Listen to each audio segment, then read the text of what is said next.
Hello friends, कैसे आप सभी लोग। स्वागत है आपका आपके अपने यूट्यूब चैनल 4G रैंकर पर। दोस्तों, आज मैं लेकर आया हूँ जीके के 50 इंपॉर्टेंट क्वेश्चंस जो आने वाली पैट की परीक्षा के लिए बेहद महत्वपूर्ण है। तो वीडियो इंपॉर्टेंट होने वाली है।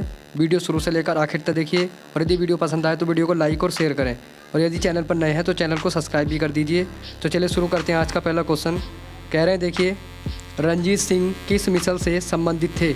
तो रणजीत सिंह किस मिसल से संबंधित थे, तो ये थे आपके सुकर चकिया मिसल से, यानी कि इसका बी ऑप्शन राइट हो जाएगा। रणजीत सिंह सुकर चकिया मिसल से संबंधित थे। अगला क्वेश्चन आता है, कौन सा अंतिम सम्राट मयूर सिंहासन पर बैठा था।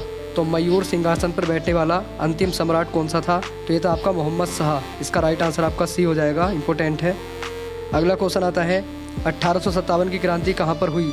तो 1857 की क्रांति जो आरंभ हुई थी ये मेरठ से आरंभ हुई थी। इसका राइट आंसर आपका सी हो जाएगा। अगला क्वेश्चन आता है, पहली टेलीग्राफ लाइन लॉर्ड डलहौजी द्वारा 1853 में किसके बीच शुरू की गई थी। तो पहली टेलीग्राफ लाइन 1853 में शुरुआत की गई थी और ये कहाँ से कहाँ तक थी, तो ये थी आपकी कलकत्ता से आगरे के बीच। इसका डी ऑप्शन राइट हो जाएगा। अगला क्वेश्चन आता है, अवध का अंतिम नवाब कौन था। तो अवध का अंतिम नवाब कौन था, तो इसका राइट आंसर हो जाएगा पहला बाजिद अली शाह। अवध के अंतिम नवाब बाजिद अली शाह थे। अगला क्वेश्चन आता है, हैदराबाद के निज़ाम के राजवंश का नाम क्या था। तो हैदराबाद का निज़ाम किस राजवंश से संबंधित था, तो ये था आपका आसफ शाही राजवंश है, यानी कि इसका डी ऑप्शन राइट हो जाएगा। अगला क्वेश्चन आता है, प्रसिद्ध उत्तर मेरूर शिलालेख किसके शासनकाल से संबंधित है। तो उत्तर मेरूर शिलालेख का संबंध जो है ये परातंक प्रथम के शासनकाल से है। इसका ए ऑप्शन राइट हो जाएगा। अगला क्वेश्चन आता है, निम्नलिखित में से कौन सी लड़ाई के फलस्वरूप हुमायूं भारत के शेरशाह द्वारा निर्वासित किया गया था। तो भारत में शेरशाह के द्वारा निर्वासित किस लड़ाई में किया गया था हुमायूं, तो इसका राइट आंसर हो जाएगा देखिए आपका बिलग्राम का युद्ध, यानी कि इसका ए ऑप्शन राइट हो जाएगा। अगला क्वेश्चन आता है, गुरु नानक का जन्म स्थान कौन सा था। तो गुरु नानक का जन्म स्थान देखिए आपका ये था तलवंडी। इसका राइट आंसर डी है। अगला क्वेश्चन आ जाएगा, पुरंदर की संधि शिवाजी ने कब और किसके साथ की थी। तो पुरंदर की संधि जो की गई थी ये आपकी 1665 में राजा जयसिंह के साथ की गई थी। तो इसका राइट आंसर आपका डी हो जाएगा। अगला क्वेश्चन आता है, भारत में कौन सा प्रदेश यूरोपियों की उत्तम कोटि का नमक और अफीम उपलब्ध कराता था। तो ये कराता था आपका देखिए बिहार। इसका राइट आंसर आपका सी हो जाएगा, इम्पोर्टेंट है। अगला क्वेश्चन आता है, अकबर के शासनकाल में विद्वानों के समूह ने भारत का संस्कृत से पर्शियन में अनुवाद किया। इस पर्शियन अनुवाद को क्या कहा जाता था। तो इसको कहा जाता था देखिए आपका रज्मनामा। इसका बी ऑप्शन राइट हो जाएगा। अगला क्वेश्चन आता है, नूरजहाँ का वास्तविक नाम क्या था। तो नूरजहाँ का वास्तविक नाम था मेहरुन्निसा। इंपॉर्टेंट क्वेश्चन है, आ सकता है एग्जाम में आपके। नूरजहाँ का वास्तविक नाम है आपका मेहरुन्निसा। अगला क्वेश्चन आता है, गोलकुंडा के राजा क्या कहलाते थे। तो गोलकुंडा के राजा कहलाते थे आपके देखिए कुली कुतुब शाही, यानी कि ये कुतुब शाही कहलाते थे। इसका ए ऑप्शन राइट हो जाएगा। अगला क्वेश्चन आता है, उड़ीसा के गजपति राजवंश का संस्थापक कौन था। तो गजपति राजवंश का संस्थापक जैसे आपको बताना है तो ये था आपका कमिलेंद्र, यानी कि इसका बी ऑप्शन राइट हो जाएगा। अगला क्वेश्चन आता है, कश्मीर का जैनुल आबिदीन 1420 से लेकर के 1470 जो अपनी कला और साहित्य के लिए साक्षरता के लिए प्रसिद्ध था, किस राजवंश से संबंधित था। तो कश्मीर का जैनुल आबिदीन जो था आपका ये शाही मीर वंश से संबंधित था। इसका ए ऑप्शन राइट हो जाएगा। अगला क्वेश्चन आता है, इनमें से कौन से बहमनी सुल्तान ने अपनी राजधानी गुलबर्ग से बीदर स्थानांतरित की थी। तो गुलबर्ग से बीदर स्थानांतरित करने वाला बहमनी सुल्तान कौन सा था। तो ये था आपका अहमद शाही वली, यानी इसका डी ऑप्शन राइट हो जाएगा। अगला क्वेश्चन आता है, मध्यकालीन मंदिरों में सबसे लंबा कौन सा मंदिर है। तो मध्यकालीन मंदिरों में सबसे लंबा मंदिर आपका देखिए तंजौर का बृहदेश्वर मंदिर, यानी इसका डी ऑप्शन राइट हो जाएगा। अगला क्वेश्चन आता है, किस राष्ट्रकूट राजा ने एलोरा में विश्व का प्रसिद्ध कैलाश मंदिर बनवाया था। तो राष्ट्रकूट राजा कौन सा था जिसने एलोरा का कैलाश मंदिर बनवाया था। तो इसका राइट आंसर हो जाएगा देखिए आपका कृष्ण प्रथम। कृष्ण प्रथम ने एलोरा में कैलाश मंदिर का निर्माण करवाया था। अगला क्वेश्चन आता है, सबसे पुरानी स्मृति कौन सी है। तो सबसे पुरानी स्मृति आती है मनु स्मृति। इसका ए ऑप्शन राइट हो जाएगा, इंपॉर्टेंट है। अगला क्वेश्चन आता है, इनमें से कौन सा जैन धर्म से संबंधित नहीं रखता। तो जैन धर्म से इनमें से कौन सा है जो संबंधित नहीं रखता। तो ये नयाबाद जो है आपका जैन धर्म से संबंधित नहीं है, जबकि स्यादबाद, अनेकांताबाद और थेरवाद ये जैन धर्म से संबंधित हैं। अगला क्वेश्चन आता है किसने सबसे पहले ब्राह्मणों को भूमि उपहार की रीति शुरू की थी। तो भूमि उपहार की रीति शुरू करने वाले थे सातवाहन वंश। इसका राइट आंसर आपका पहला हो जाएगा। अगला क्वेश्चन आता है भारत में सोने के सिक्के सर्वप्रथम किसने जारी किए थे। तो भारत में सोने के सिक्के चलाने वाले थे इंडो ग्रीक। इसका राइट आंसर पहला हो जाएगा, इंपॉर्टेंट है। अगला क्वेश्चन आता है कौन सा पल्लव राजा शंकराचार्य का समकालीन था। तो पल्लव राजा इनमें से कौन सा है जो शंकराचार्य का समकालीन था। तो ये तो आपका देखिए दांती वर्मन। इसका डी ऑप्शन राइट हो जाएगा, इंपॉर्टेंट है। बादामी के चालुक्यों का संस्थापक कौन था। तो बादामी के चालुक्यों का संस्थापक था पुलकेशिन प्रथम। इसका सी ऑप्शन राइट हो जाएगा। अगला क्वेश्चन आता है किस चीनी बौद्ध यात्री ने हर्ष के समय साम्राज्य का दौरा किया था। यानी कि हर्षवर्धन के शासनकाल में आने वाला बौद्ध यात्री इनमें से कौन सा था। तो ये था आपका देखिए ह्वेनसांग। इसका राइट आंसर आपका हो जाएगा सी, इंपॉर्टेंट है। अगला क्वेश्चन आता है किस गुप्त राजा ने अपने शासन के अंतिम काल में बौद्ध धर्म को गले लगाया और नालंदा विश्वविद्यालय की स्थापना कराई। तो ये था आपका देखिए कुमार गुप्त प्रथम। इसका राइट आंसर सी हो जाएगा।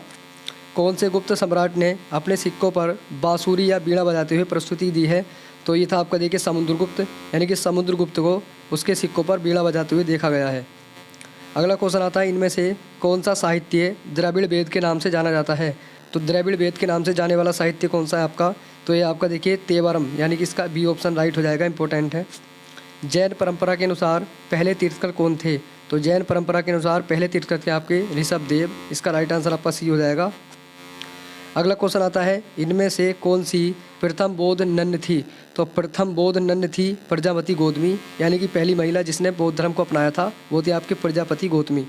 इनमें से कौन सी तमिल भूमि की बाइबिल के नाम से जानी जाती है। तो अगला क्वेश्चन है आपका तमिल भूमि की बाइबिल के नाम से कौन सा कृति है जिसको माना जाता है। तो ये आपकी तिरुकुरल। यानी कि इसका सी ऑप्शन राइट हो जाएगा। तिरुकुरल को तमिल भूमि की बाइबिल के नाम से जाना जाता है। अगला क्वेश्चन है संगम साहित्य की भाषा कौन सी थी। तो संगम साहित्य की भाषा इनमें से आपको बतानी है। तो ये थी आपकी तमिल। इसका राइट आंसर सी हो जाएगा। संगम साहित्य तमिल भाषा में लिखे हुए थे। अगला क्वेश्चन है सबसे पुरानी भारतीय दवा आयुर्वेद का नाम क्या है। तो सबसे पुरानी भारतीय दवा आयुर्वेद का नाम आपको बताना है। तो सबसे पुरानी भारतीय दवा आयुर्वेद का उद्गम कहाँ से माना जाता है। तो ये माना जाता है देखिए आपका अथर्ववेद से। इसका राइट आंसर आपका सी हो जाएगा। अगला क्वेश्चन है पूरा वैदिक काल में कितने भगवान आर्य पूजित थे। तो इस समय देखिए ये थे आपके 33 भगवान जो है उस समय पूजित थे। अगला क्वेश्चन आता है सिंधु सभ्यता निम्नलिखित में से किस काल से संबंधित रखती है। तो सिंधु सभ्यता जो है ये आपको बतानी है किस काल से संबंधित है। तो यह आदि ऐतिहासिक काल से। यानी इसका डी ऑप्शन राइट हो जाएगा। एपिग्राफी क्या है। तो एपिग्राफी आता है देखिए शिलालेखों के अध्ययन को एपिग्राफी कहा जाता है, इंपॉर्टेंट है। इसका राइट आंसर सी हो जाएगा।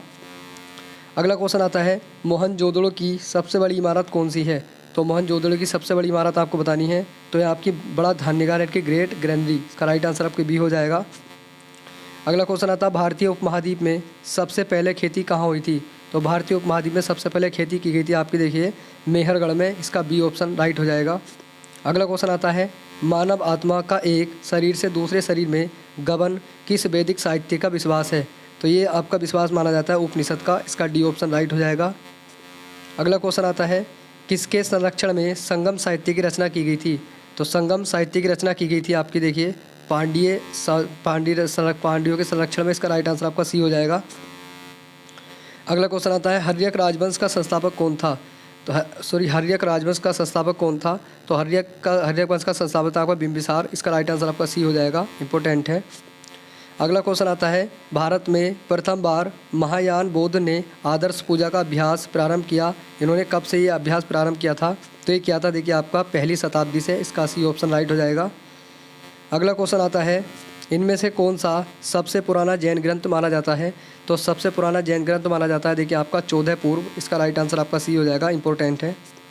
अगला क्वेश्चन आता है कब और किसके द्वारा अशोक के शिलालेख के गुण अक्षरों को प्रथम बार पढ़ा गया था।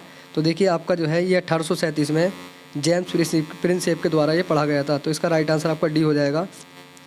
अगला क्वेश्चन आता है किस बौद्ध सन्यासी के प्रभाव में आकर अशोक ने बौद्ध धर्म का अनुपालन किया। तो अशोक ने बौद्ध धर्म का अनुपालन किया था देखिए आपका उपगुप्त के कहने पर आकर के। इसका राइट आंसर आपका पहला हो जाएगा।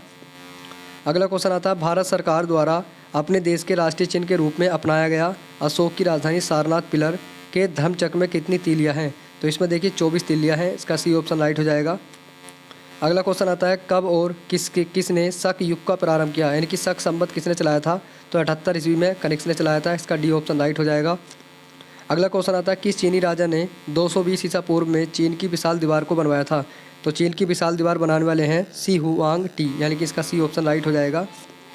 अगला क्वेश्चन आता है दक्षिणपति की पदवी किसने ग्रहण की थी, दक्षिणपति की पदवी जो है इनमें से किसने ग्रहण की थी, तो ये की थी आपकी श्री सातकर्णी फर्स्ट ने, तो इसका राइट आंसर आपका सी हो जाएगा।